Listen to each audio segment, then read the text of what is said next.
Now that Benkyodo has closed after more than 115 years, the oldest business in San Francisco's Japantown is Soko Hardware, which has been run by the Ashizawa family for 97 years. As we wind down today's third episode, it's a great time to sit back, relax, and enjoy a cocktail hour with our very own Gochiso Gourmet, Ryan Tatsumoto, from Kaneohe, Hawaii. The Gochiso Gourmet will share his recipe for Negroni with us.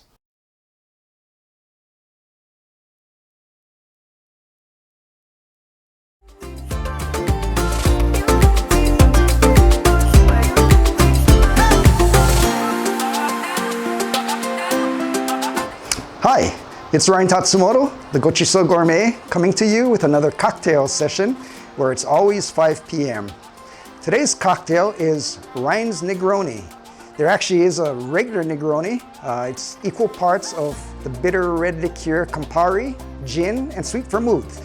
However, when I first sampled it in the Buckeye Roadhouse in Mill Valley some 30 plus years ago, and thankfully they're still there, they're not a COVID casualty, they offered the perfect Negroni, and they combined some sweet vermouth with some dry vermouth. After sipping that first sample, I was hooked immediately. I started ordering Negronis whenever we went out to restaurants, to bars. I look forward to the annual Negroni Week sponsored by Imbibe Magazine and Campari.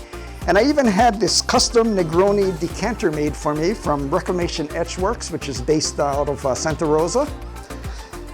The reason it's Ryan's Negroni is I prefer my Negroni with a little more of the dry or white vermouth. It gives it more of that bitter edge. They actually etch the back of the bottle, so you have the fill lines that you just pour in, and now you have a full bottle. All you have to do is pour a big mug full. No, I'm kidding. Just a little martini glass full.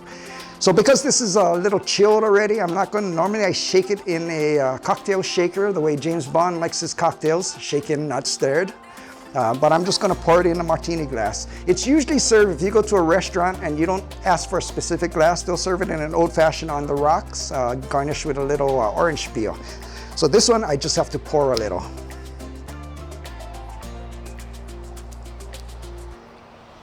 Because I just retired, I don't need that much today. If I was still working, this thing would be overflowing. And the way it's usually garnished, you could be like a regular bartender, or as they call them now, mixologists, a little orange peel. You just squeeze the peel to express some of the oil. You just rub the rim a little, look a little professional, so you can charge your friends $15 per drink and drop it right in. So again, this is the Gochiso Gourmet, and this is Ryan's Negroni. Kampai.